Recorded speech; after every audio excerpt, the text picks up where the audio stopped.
Okay, so it's week 13. As you noticed, there is a lot of wind. So they were supposed to take the dome off today and pull the old telescopes out with a crane. You can't operate the crane in heavy wind, I guess. I don't know, not a crane operator myself. So they're going to try and do it all on Thursday. I don't think they'll put the new scopes in. Well, that'll have to happen at a different time. But hopefully it gets done before Thanksgiving. So you can at least see the new scopes. We'll see. This is a problem with construction, right? It always takes longer than they predict. We're not going to blame the wind on them, though. We can still do these ones. My understanding is that it's going to be this moon here is waning, so it rises late. So it shouldn't show up until like later in the evening. And so we'll be able to see like dark sky objects, nebula. You've seen all the nebula already. You don't have to come. If you want to come, you can come. Hopefully we'll see some fun stuff. These are the Leonids. They'll be coming out of Leo. That's why they're called Leonids. Meteor shower associated with Leo. And that'll happen just basically around this day. I didn't plan it, just happens to be that way. Questions? For this one here. That's this Thursday. And then this day is the 22nd, and we won't have class on Turkey Day. And then we'll have extras. We'll have another open house here. This will be the Monday after Turkey Day. Then we'll have one during finals week on Thursday at the observatory. Okay. Questions? I got some feedback on some of the homework questions. I appreciate the feedback. When I go to like write the question or like select the questions, sometimes I have like a goal in mind, and then someone comes up to me and they say, "This didn't do that." And I say, "You're right, this was a stupid question." So then I just grant you full credit. And so that's one of the things I like about when you come talk to me and you say this is too hard. I can be like, "Oh yeah, it is too hard. I didn't talk about that." And then I give you credit, as opposed to like, if I don't know that, then I can't possibly help you adjust the homework. So you may have noticed on 11 that you granted credit on a couple of them. There was one that was super stupid. I thought it would make sense, but it was like you have to drag and drop for Oort cloud comets and Kuiper belt objects. And they were so similar that I tried myself with a computer here and I couldn't get it. I was like, you have to be joking. If I can't get it, not a good question. Okay.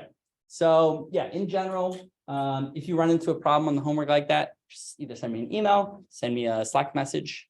And if it really is that difficult, then I don't expect you to be expert planetary scientists. Okay. I've also noticed some issues with the YouTube. I don't know why it's not linking. So some of the earlier videos, they show up really easily. And some of the more recent ones are not going through Canvas. So I'm going to complain to Canvas again. I don't think I broke it, but it's probably my fault. Questions? Okay, let's jump right into lecture then. Okay, so we were talking about the theory of nebular formation, that starting with a gas cloud and ending up with planets. Where was the planet in this picture? Yep, right there. Okay, super obvious, right? No. So let's just recap, just to make sure that we understand all of this. We were talking about the challenges that we found when observing our own solar system. We needed to have a theory that explained all of these different phenomena. The primary things we came up with was the fact that everything is going around in orderly motion. The things that are orbiting the sun orbit in a plane, and they're all going in the same direction. And they have very similar rotational axes. We found that there were two kinds of bodies, two kinds of planets, really massive ones with lots of gas, and then smaller, rockier, icy ones. Same thing was true of the asteroids. How did we explain orderly motions from nebula? What are the three things that happens when we have a giant gas planet and it compresses? Yeah. Goes faster. That's one. They go in the same direction. Why do they go in the same direction? It's like avoiding bumping into each other. Now to avoid bumping into each other because they in fact do bump into each other. Yeah. So unlike us, I would avoid you, right? Like I wouldn't want to hit you, but a rock doesn't know that. So you're right. Absolutely. We think about that in the analogy when everyone's going around. Okay? That analogy where we want to not bump into each other would cause common motion. Okay. And what was the third thing that happens when it gets smaller?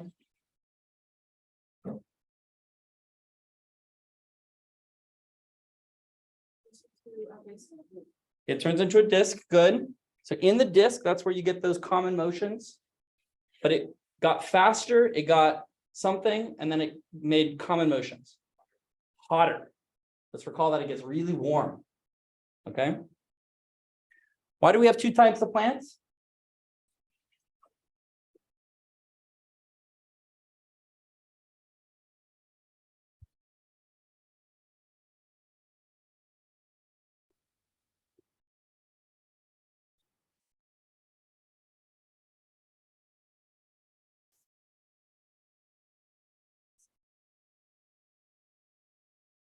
Yeah.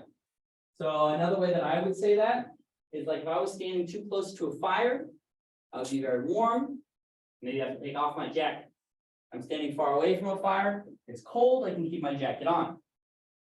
The same thing is true of the stuff that we're building these planets with. If you're too close, hydrogen components cannot become ice. They cannot be used for making planets. You only have rocks available. That's why you have small rocky planets close. By the time that you got out to the outer solar system, past the frost line, the place that condensing of these hydrogen compounds could occur, then you could use them. And we did a little accounting, we saw that there's more hydrogen compounds available by mass than there were rocks. It's like, oh, you can build bigger stuff out there, right? And if it gets big enough, then you can do a really fun thing.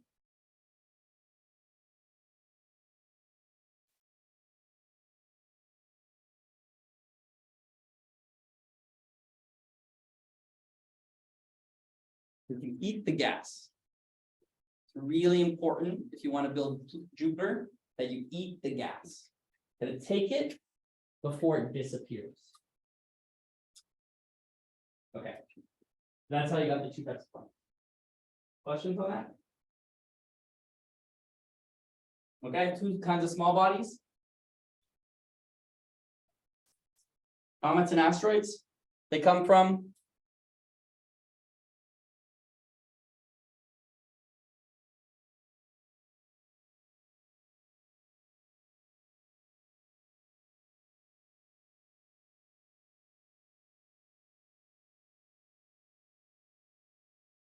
you might have some in your car.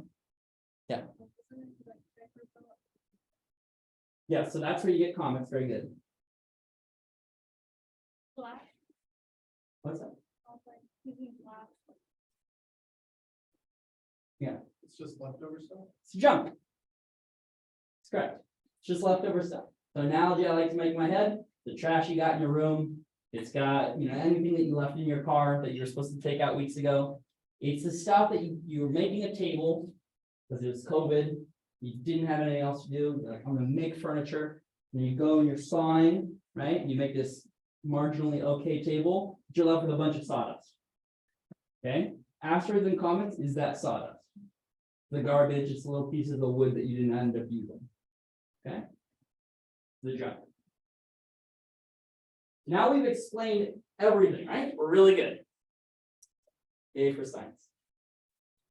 Except for anytime you make a rule, there's an exception to the rule, right? It's like a billion years of rule. Rules don't apply to them. Okay. So, shit, now we got to use our brain.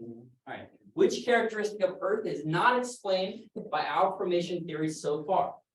Which includes nebular collapse, condensation, accretion, gas capture, and solar wind clearing. And I'll say this one again. Nebular collapse is when you go from gas and dust into a disk. Condensation is the relative difference in stuff that becomes the material that you can turn into planets. Accretion is the process of turning small bodies into bigger bodies. Gas capture only occurs for very massive bodies where they take gas from the disk, eat it up. And then solar wind clearing is what happens when the sun finally gets really warm, very hot, gets rid of all the gas and dust. Okay, is it that A, Earth is composed of rocks and metal? B, Earth has oceans. C, Earth orbits the sun counterclockwise, same direction that the sun spins. D, Earth has very little hydrogen and helium. E, Earth is located in the inner solar system. You may or may not have seen this before. Do you recall this one? Okay. All right, so everyone's ready to vote then. Okay, let's vote. From your fist. On 3, 2, 1.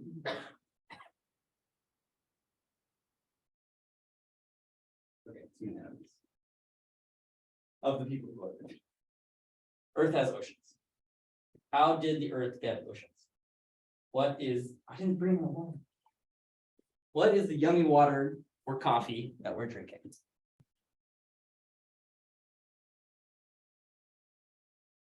What's that? No. Okay. So there were, after the planets formed, there was all that junk. And collisions were actually quite frequent. I've alluded to this before. It's called the era of heavy bombardment. So when we look at, say, the surface of the moon, we can date, we can find out how old different parts of the surface are. And we conclude that there was this period, 4 billion years ago, maybe more, where a lot of stuff hit the moon all at once. Weird. Okay. So we assume we don't have as many records of craters on the Earth as there are on the moon, but we assume if stuff hit the moon, probably hit us too. It's a pretty good assumption, right? We think about this in the context of maybe this explains all the weirdo ones, right? The fact that Uranus is knocked on its side. We wonder whether or not this could have made Venus spin backwards. Whether this led to Pluto and Charon being roughly equal mass, but also having all these little baby moons around it, kind of like garbage debris. And also whether Mercury's small mantle can be explained by a collision.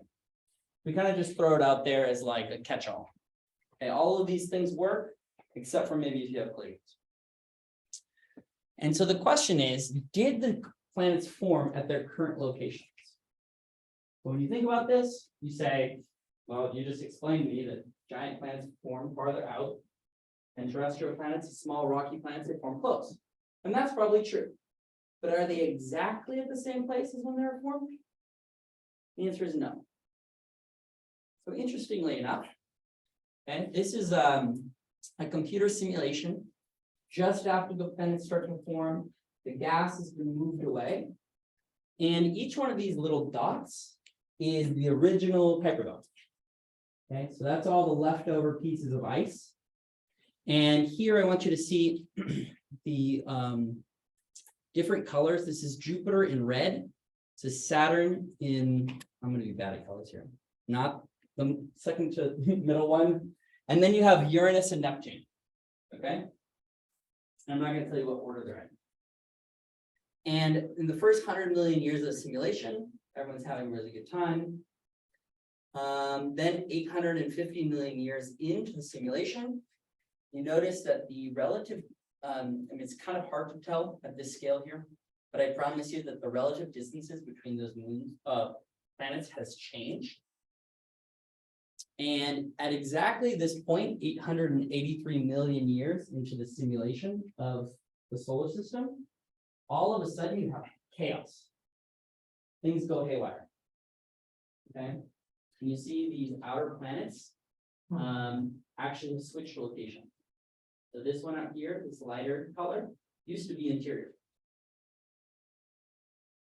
And we see this in simulations, but Uranus and Neptune used to be in the opposite locations. So what ended up happening is Jupiter and Saturn, those are the biggest kids in the playground. They moved, and they're moving relative to one another, interacting, just like asteroids and comets get pushed around by gravity. And finally, they moved into one another's resonances. We talked about how in resonance, objects can get really, just like when you're pushing someone on a swing, start going really high. But now imagine that's the whole solar system. Does that analogy make sense, or did I lose half of you? Okay, let me show you the video. Okay, I could not embed it for some reason. It's like a YouTube short because they like removed it. I don't understand, but here it is. It's really cool. Okay,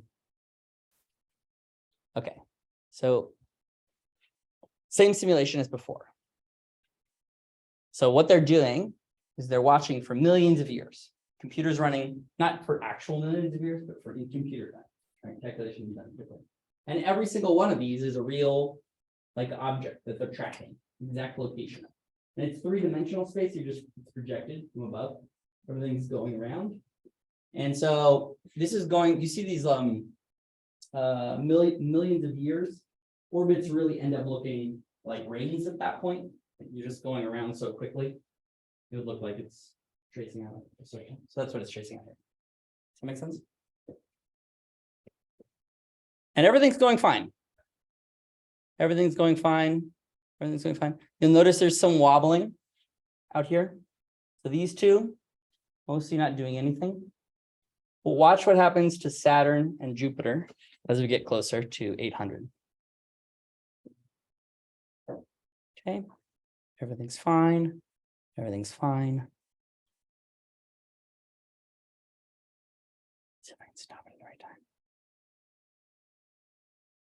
time. It'll be really hard for you to tell, but this distance has actually gotten a little bit smaller. Did you see that? Yeah, okay. All right, now watch what happens.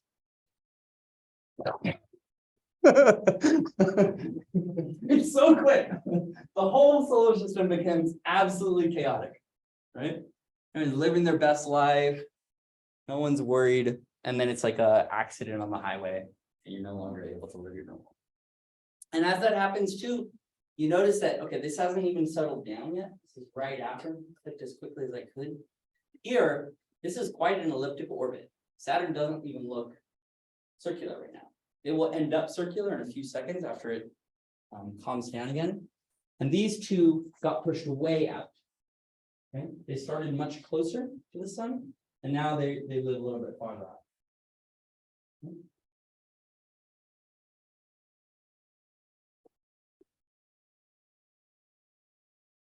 Come on now.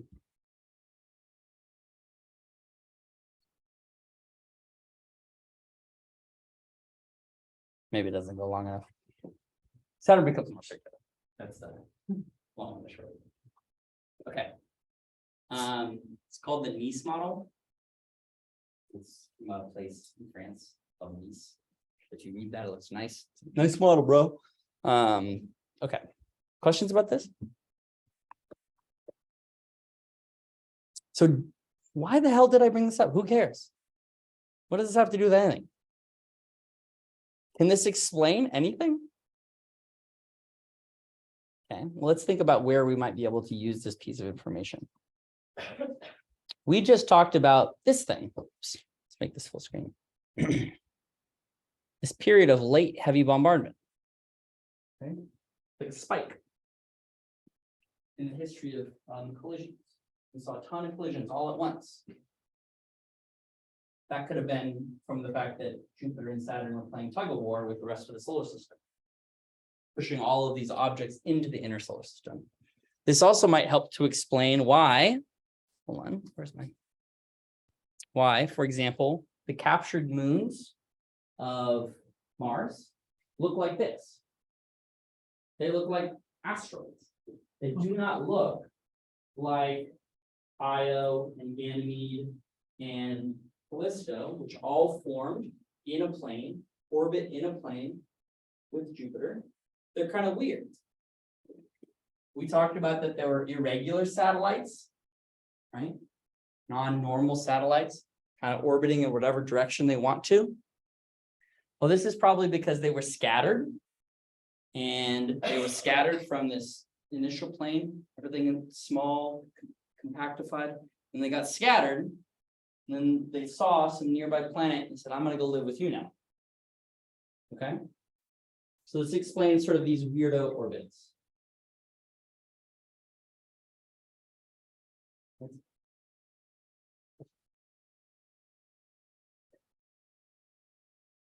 I did it. Right? Yay, we've explained the whole solar system. We go home? No. Okay. So which of the following observations would be inconsistent with our current theory of solar system formation? We discover a new moon of Uranus orbiting clockwise as viewed from above. We discover a previously unknown large comet passing through the inner solar system. We discover another stellar system with 6 planets, all of which are Jovian and closer to their star than the Earth is to the sun. We discover a rocky dwarf planet beyond the orbit of Pluto, with an orbit that's nearly circular and in the same plane as the Jovian planets. We discover a small object orbiting the sun with the same semi-major axis as Jupiter, but with density similar to the known asteroids.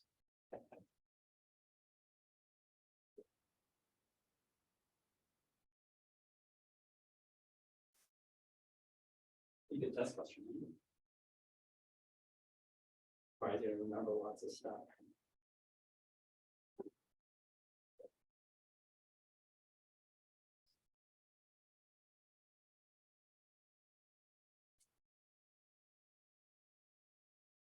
Let me know when you're ready to vote.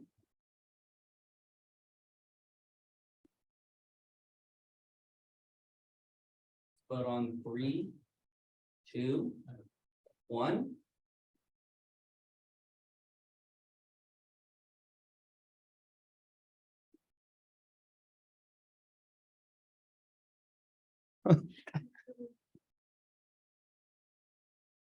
Okay.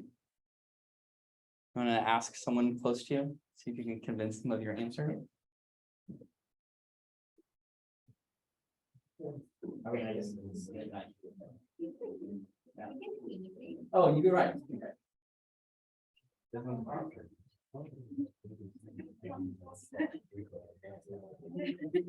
You can maybe ask them or.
Okay, any brave volunteers? Yeah. Well, I put C, I just said C. Okay. Because there's no way for women to be closer to the sun because of the capacity. But the other ones I could all. Okay, so this is a really good experiment, right? If you can make the explanation for it, I'll give you partial credit on the exam. So I also like C. And that's the right answer here. We have not yet explained how we can get Jovian planets that close. But what about an explanation for any of these other ones? If you can walk through that like thought process with us really quickly, we'll just practice and I'll try and show you how you could adapt to that question, right? Then we take something else here. Yeah, D. it's a D. Okay. It's beyond the orbit of Pluto, and I imagine dwarf planets to be more icy, rocky, but it's so far out and it's like colder. Yeah. Further out. Yeah. So you might say to yourself, well, rocky dwarf planet, it can't, iciness, that's like not where it formed. But that's kind of that point, right? So I would say, if I were to respond to that, I'd say, well, maybe it didn't form there. Maybe it was flung there. So now I just taught you about being flung. Now I can do it. I can move anything that I want. So I told you that I can fling stuff. But this one here, it's 6 planets. You can't fling 6 planets, right? We saw that you could maybe switch the locations, move them out. We didn't see that one suddenly lives now on Mercury. Okay, so good thinking. I like that. Anything else? Yeah. I think one, because I came to the conclusion where like all planets are orbiting in the same direction, but they are orbiting in the same direction. And it's like their moons also orbit in the same direction. And Right. of course, there's tridimensional exception, but that seemed very unlikely. Like a small chance that it happened to you. So I think that. Okay, good. So I like this because it lets us go back to this idea, and we can pull up the lecture for next time, where these types of moons, I mean, I haven't given you just like a piece of paper that shows their necessary orientation. So if this is Mars, you would expect orbiting like this around the sun, for example, that you would expect its moons to do this, right? That'd be normal. What if I told you one of them is doing this and the other one's doing this? Right? Something that you maybe don't know offhand, but there are lots of what we call irregular moons, non-orderly orbits that we think can only have come from capture. They can't form in a plane, right? They can't form like Io does. So this is orbiting clockwise as viewed from above, new moon orbiting in a different way. You can kind of explain that as long as you also still say, yeah, we flung it. Right? But you're right that the first part is if everything else is formed in a plane, there's no way to get it going the other direction. Right? Anything else for this one?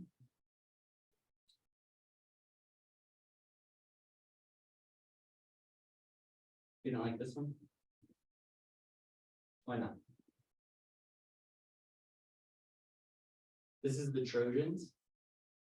This actually does exist. You recall there are asteroids that orbit in front and behind Jupiter, shepherded by Jupiter. Maybe I'll put that one in the example. And then this one here, large comet, unusual? No, we find new comets all the time. You don't know that, but we do. Sometimes they even come from other solar systems. Pretty cool. All right. Okay, so now just before we finish up this talk and go into like timing and everything else, I want to challenge you to think about how you can put this into different situations. For example, how would the planets in our solar system be if the nebula had cleared away gas before you could do any gas capture? Any of it. What would it look like? Yeah. I think they would be very rocky, due to a lack of gas, including in hydrogen. Yeah. Yeah, so no Jovian planets, right? Very rocky interior, good. What about in the place of Jovian planets? What would you have? Rocky planets? Ice. Rocky or icy? Yeah, so there's a little unclear. Probably icy, right? But maybe their ice melts. Right? You can make an argument for you. Okay, so now you know how to use that sort of thinking. Or what about, how would the solar system look if ice is condensed at a much colder temperature? What does that do? That's 50 instead of 150.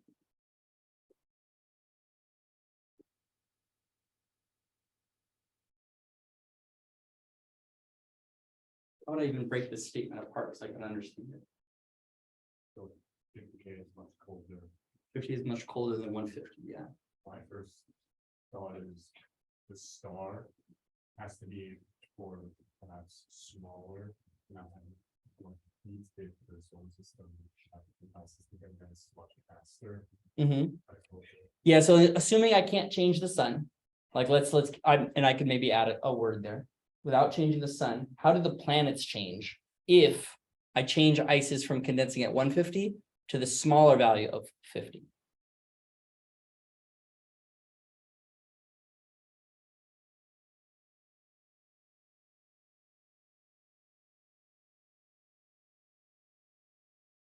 We have this one, right?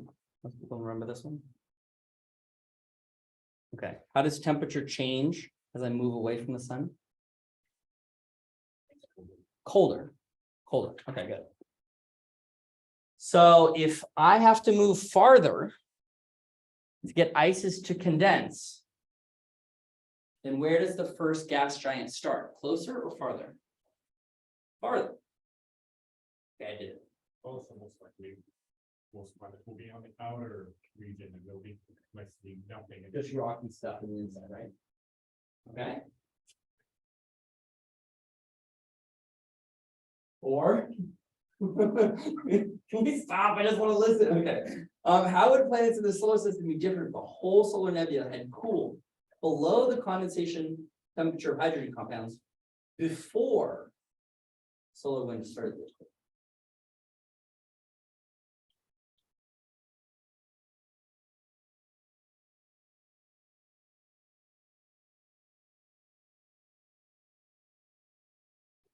Whole disk gets below 150.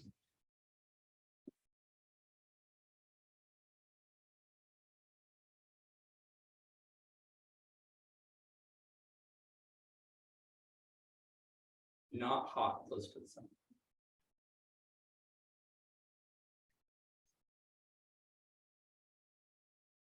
A lot of Jovian planets. A lot of Jovian. All Jovian.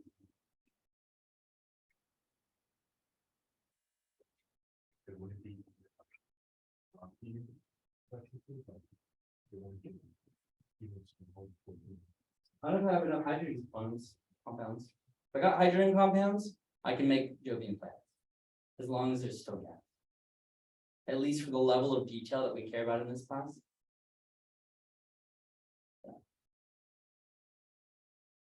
So to put these thoughts together. Okay.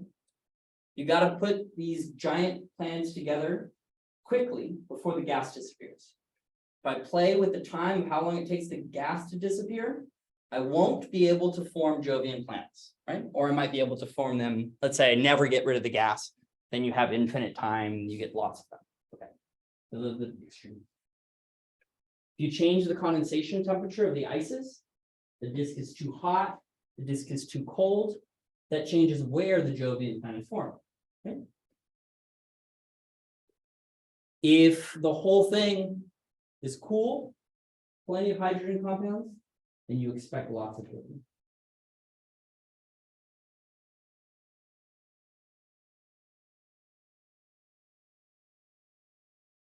All right, we're moving on.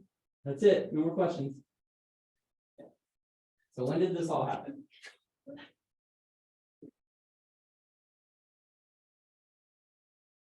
10 minutes ago, 10 hours ago, 10 years ago.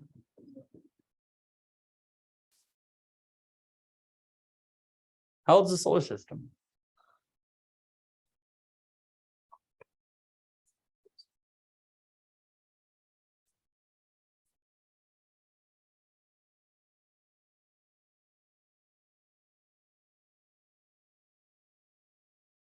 You know when you're ready to vote?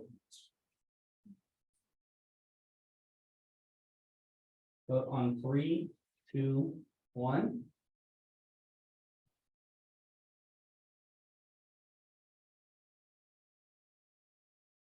Okay, so I haven't gotten a single 5 million. What about 5,000? Humans are old. What about 250? No, because you have dinosaur bones that are older than that. 4.6 billion and 13.7 is what I saw people split on. These are both very recognizable numbers, so if you pick either one of them, you remember them definitely from somewhere. You might have, I guess I'm nodding, okay. Which one is the older one? Which one's bigger? 13.7, good, and that's the age of the universe. And what has to form first? The universe. So we need the universe to form the solar system. Our solar system is kind of young, right? Kind of cool. Just kidding. It's like, what's that? It's kind of young, right? It's like a third of the age of the, right? If you had like this is like your older brother or sister, they're 2.5 times older than you. Like, okay.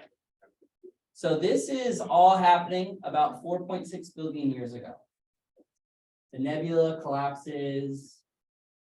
You start to accumulate gas and dust. Form the planets. All the planets seem to form at the same time. Okay. So how do you know? Just trust me. Not just a textbook. It's written down somewhere, so on Wikipedia. But how did people figure this out?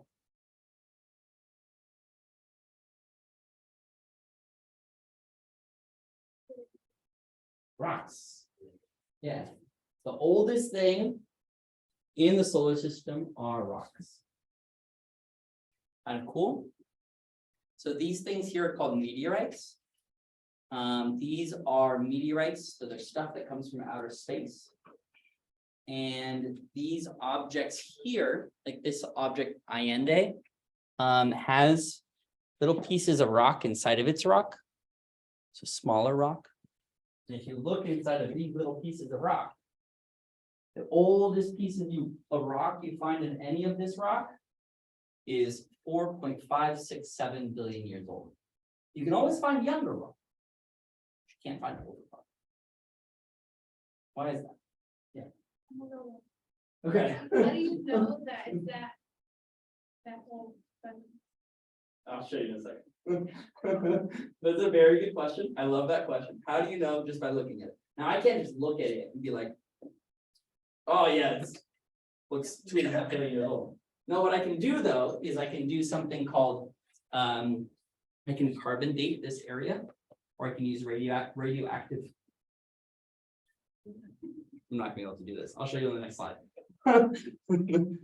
We can use physics to determine how old this is. Okay, you cannot simply see it.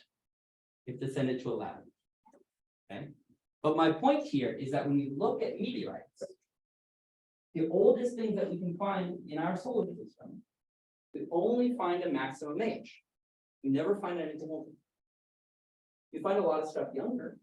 But for example, if I go and I grab some magma from a volcano, brand new, age now, right? Okay, you'll find some rocks here on Earth.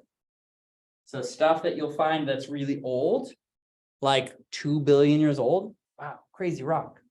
Okay, the oldest rocks we find are like 4.4 billion years old. They're still not that old.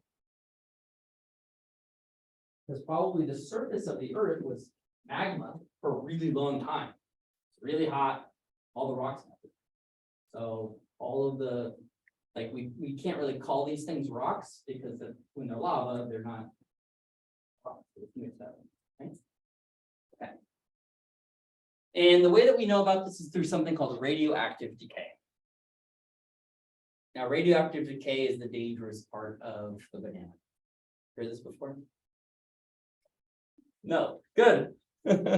Bananas are dangerous, okay? Not just because I don't like them personally, but because they have potassium in them. And this specific type of potassium also radioactively decays. Now, you would have to consume an ungodly amount of bananas in order for this to hurt you, but it does exist. In fact, the ground underneath your feet has small amounts of uranium, the same thing that we use in nuclear weapons, but it's a very, very small amount, so not a big deal. Okay.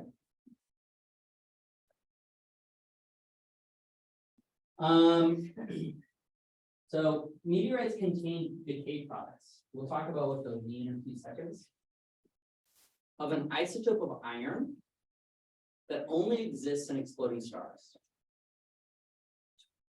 So when I said earlier, we have this example for, here's the Crab Nebula, the guest star, in like lecture 3. I don't think I remember that far back. But then recently I said that we're all made of stars, or the exploded interiors of stars. This is really what I mean. This stuff here goes on to make us. Carbon, nitrogen, oxygen. That's the material that's being blown out by the death of this star. So it gets processed in the interior, and then it gets exploded outwards. And interestingly enough, this version of iron, it's not like the iron you find in pieces of metal. It's radioactive, it decays. We'll talk about decay in a few seconds. Gives us the support that we need to understand where this material comes from, only in the interior. Okay. So I have a really stupid demonstration that we're going to try, and hopefully it'll work. I don't know if it'll work. It'll be fun either way, right? I don't know why I ask questions. Okay. So here's what we're going to do. We're going to stand up. Everyone has to stand up. Okay. So I was going to bring pennies, and I don't have pennies. Okay. I mean, I do have them. They're just at home. Okay. So what we're going to do is I'm going to turn around. Okay. And after I turn around, you all close your eyes and I'll count to 5. And some of you sit down. Okay. You won't know who's sitting down. I mean, you'll hear some noises, right? Look around. So right now, currently, everyone starts standing up. So I'll turn around. I won't see anything. Do the instructions make sense? Not really. Okay. I'll turn around. I'll do the next slide. And then you'll choose whether you want to stand or sit, but keep your eyes closed. So once I turn around, close your eyes so you can't tell what everyone else is doing. So everyone sits down. And not a good demonstration. Okay. Okay. Okay. So I'm going to count to 5. 1. Get everyone to close your eyes. 2, 3, 4, 5. Okay. Now open your eyes. Okay, pretty good. So let's see.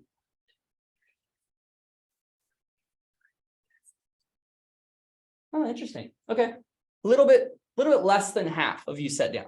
Let's do it again. Okay, so now the only people who get to participate are people still standing, obviously. Okay. So I'm going to count to 3 this time. Close your eyes. 1, 2, 3.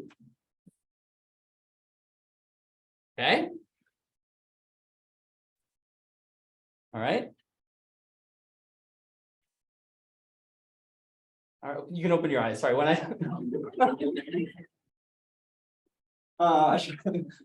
it's tricky. All right. Let's try it one more time. Okay. I'm going to turn around. We count to 3. Close your eyes. 1, 2, 3.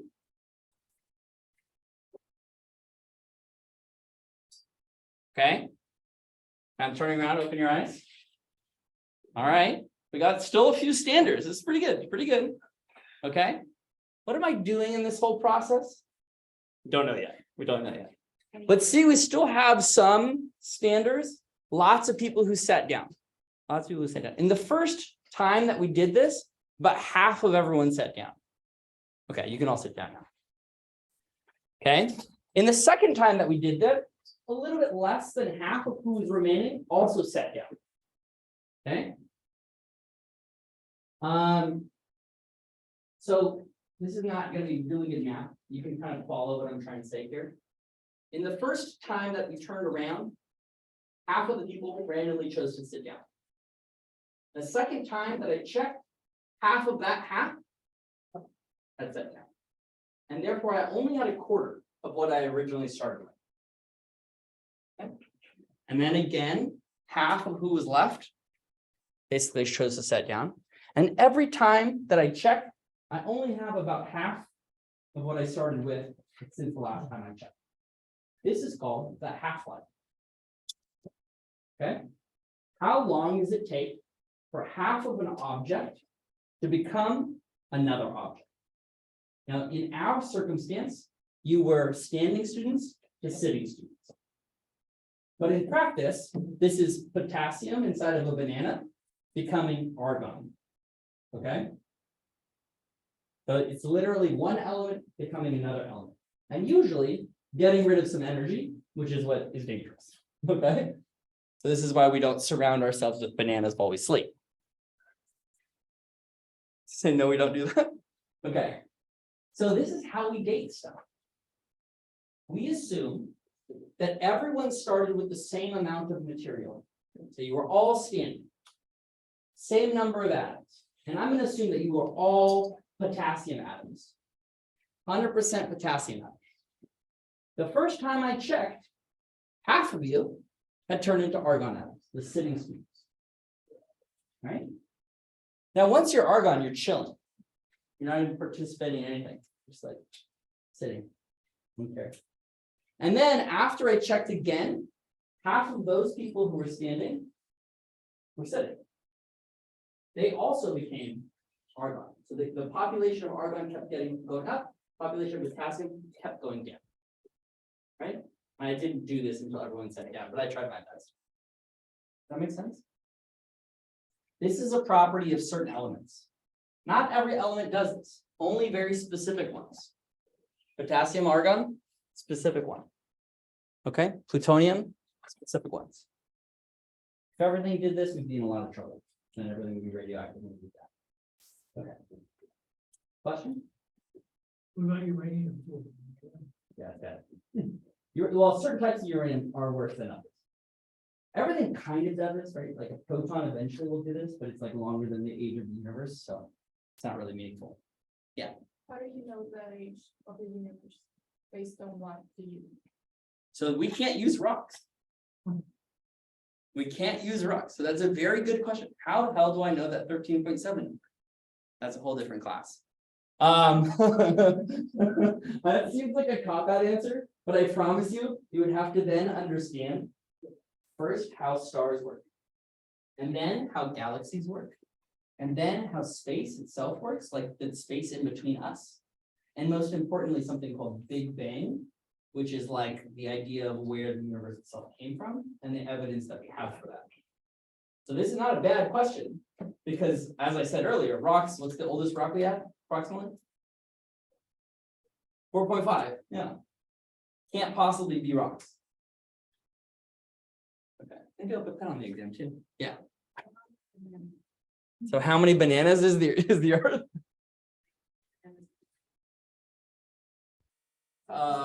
Many. 100 bananas? To kill a person? Yeah. Wow. No, I knew I never trusted bananas. To get the radioactive amount. Yeah. You get eating starts around it, eating. Yeah, you want to put it inside. So one of the reasons why smoking is dangerous, one of the reasons, many, is that you get tar on your lungs, and that helps to trap radioactive particles that can then give you lung cancer. If you ever decide you wanted to become an astronaut, want to fly up into space, cool, no big deal. You fly up into space, you can't spend too much time out there, so you're not protected. And so you're going to get radiation that's entering your body. This is going to change your DNA. That same type of radiation changes your DNA is the type of radiation that comes out every time that one of you decided to set down. So it's like if you had people who sat down, you'd let like a massive fart. That would be essentially the same type of thing that's happening. No, like seriously, you have to have a change in energy when that happens. Okay. Is that a good analogy? You'll remember that one, right? Okay, so we can do a whole lecture on radioactivity if people are interested, but we won't do that here. Okay. Yeah, let's try it. You think we can do this? A lot of words. Suppose you analyze the radioactive isotopes in a meteorite and discover there's 3 times as many argon-40, but potassium-40. how old is the rock? Remember, potassium 40 decays into argon 40 with a half-life of 1.25 billion years. And I'm gonna go backwards one. Oops, fuck. There it is.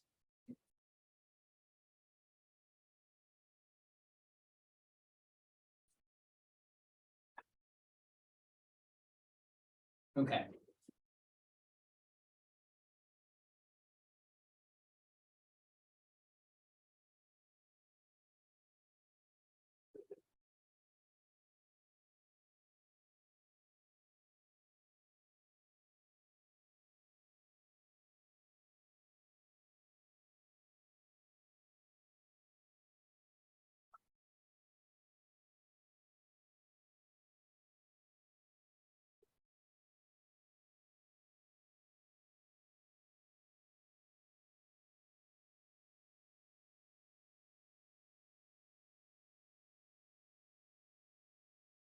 Let me know if you're ready to vote.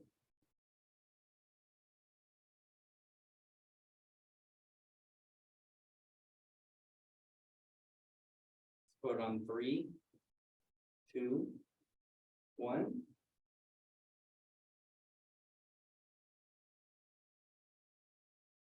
Okay, all right. Got a little bit of everything there. Okay. So these fractions here, 1 to 0, if I add them together, I always get 1. Does that make sense? Like if I go over here, add this little bit to that little, a lot of it, I get 1 again. So the proportions stay constant. Okay, so here is 1 half-life. They're 50-50. Potassium down here is 2 half-lives. So what is the ratio of their amounts?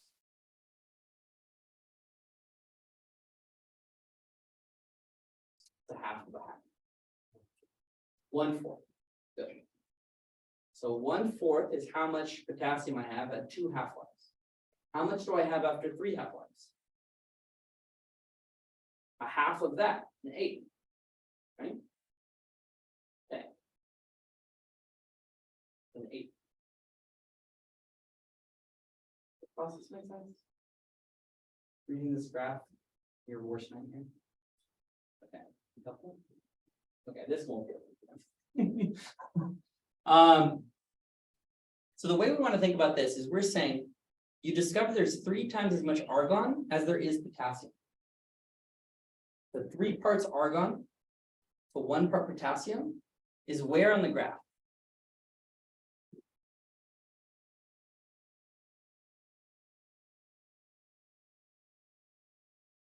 Three parts argon to 1 part potassium.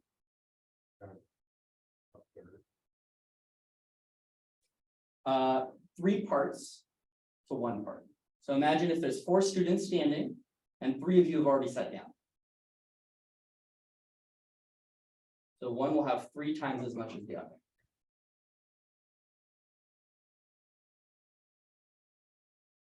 Right? So what you're saying? Well, you said that's 3 times as much final point as 1 in potassium. Yeah, so for example, there's 3 times as much argon for every potassium. So if I have 1 potassium atom, I have 3 argon. If I have 3 potassium atoms, I have 9 argon.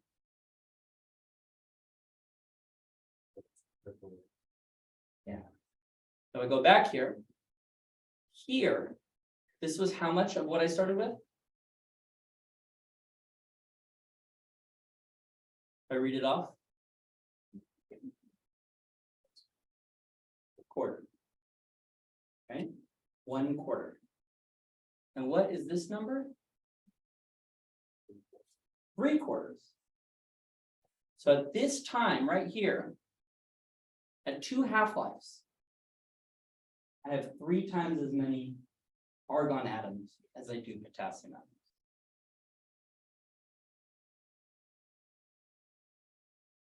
So witchcraft? Makes sense? Voodoo magic? No? Okay. So as we go from here, from 1 down to smaller numbers. So if there's a class of 10 people, one person sits down, becoming an argon atom, and I have 9 potassium, nine potassium atoms, and one becomes an argon atom, right? Then I can see where along this curve. I want to know if I had 4 people, when I have 3 sitting and only 1 standing. So that means that the red line, first of all, will be below the blue line. So I can already cut off this, right? That one was easy. If I go too far out, then no one's sitting. I want exactly the proportion of 1 person sitting to 3 persons standing. Okay. This is 1, 2, 3 for argon. Okay.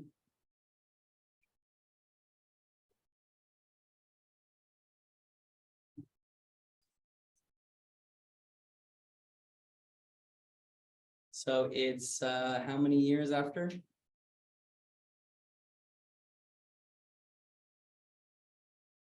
Yeah, so it's this number times 2.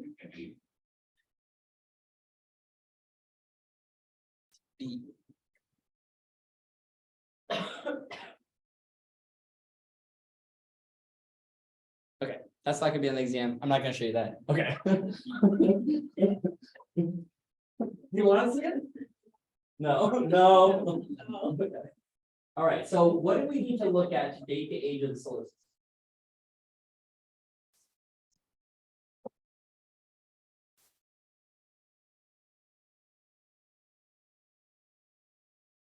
Like the Earth? No, why didn't you like the Earth? You might tell me so that.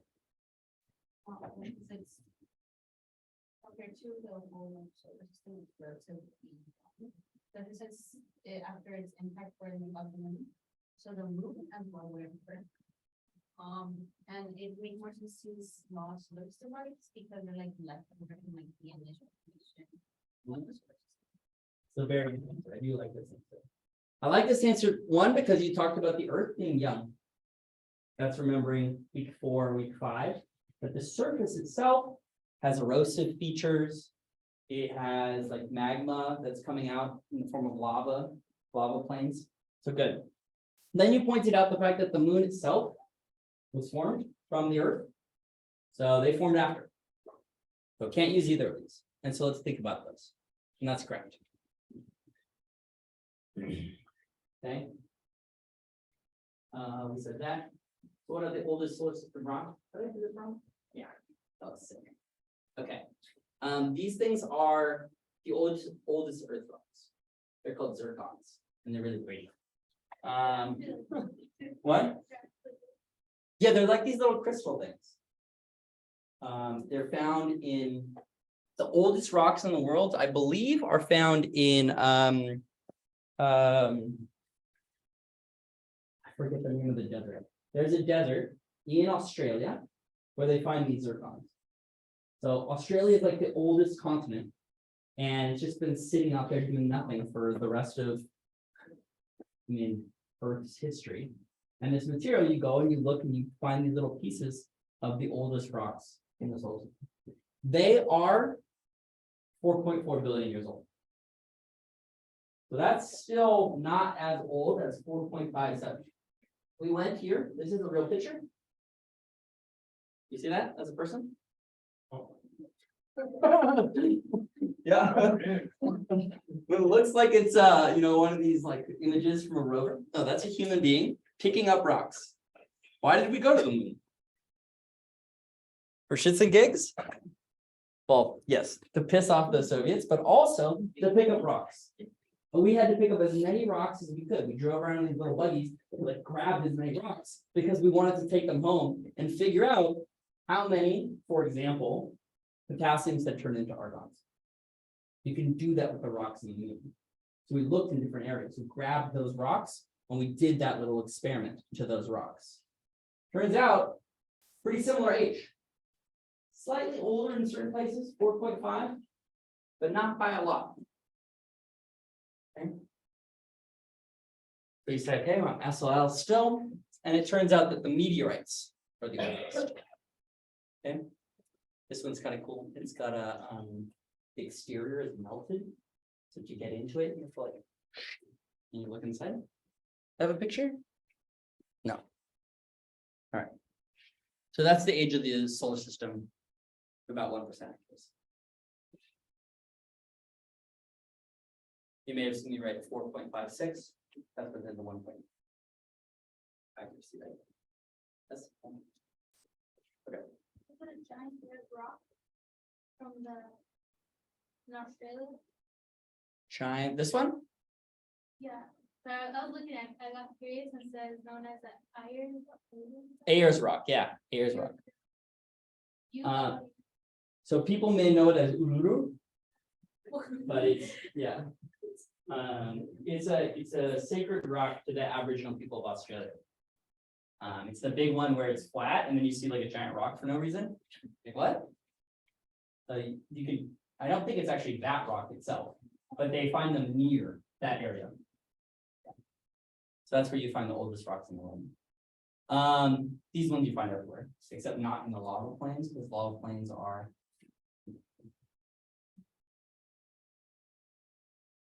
young. Good, very good. Okay, lava plains are young. Lava is hot and melts rock. When rocks are melted, they're not old anymore, they're young. And then these ones are the oldest, because they're just sawdust. Did I brought it back? Okay. Make sense? Let's walk through the whole thing together. Stages of solar system formation. We start with the giant gas cloud. And then huh? And it starts rotating. And it starts to rotate. And it forms a This- very good. Okay, so it collapses into a disk. And then what happens? Yeah, so it's spinning. Good, spinning, spinning. All those three are black. Yeah, this is the whole part together. So when I go back here, this gas cloud that was large, something happened, made it collapse, flattens into a disk, gets hot, spins quick. Okay. And then accretion and more right before that, condensation. So those two come together. That's when you start to get little rocky boys that you can make planets with, or sticky icy boys. Okay. And then what happens? Accretion. Accretion is when you get bigger boys or girls. So here you get terrestrial planets inside when it's hot. Here you get ice giants, and then they become gas giants. Okay. And then sun gets very hot. Cleans the room by blowing up all the cobwebs. You did it. Right? You're ready for the full system. Okay. You might have a little heavy bombardment if stuff moves around, and that sends particles into the inner solar system. Okay. You want to talk about exosolar planets? You want to leave that till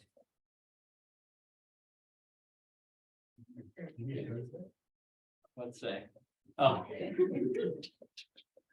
Yes, all right, let's see until Thursday then. Just so you're aware, there is reading. People like the reading, they don't like the reading. Okay, this one, we're gonna have to learn some new words, some new techniques. So I would recommend just perusing that area. If you have questions about what we're gonna be talking about, maybe I'll do a little recap. But these different types of techniques will require some understanding. Weird words, but I promise that they're straightforward. Okay. And then we get to talk about the fact that we are not alone there. We're not alone.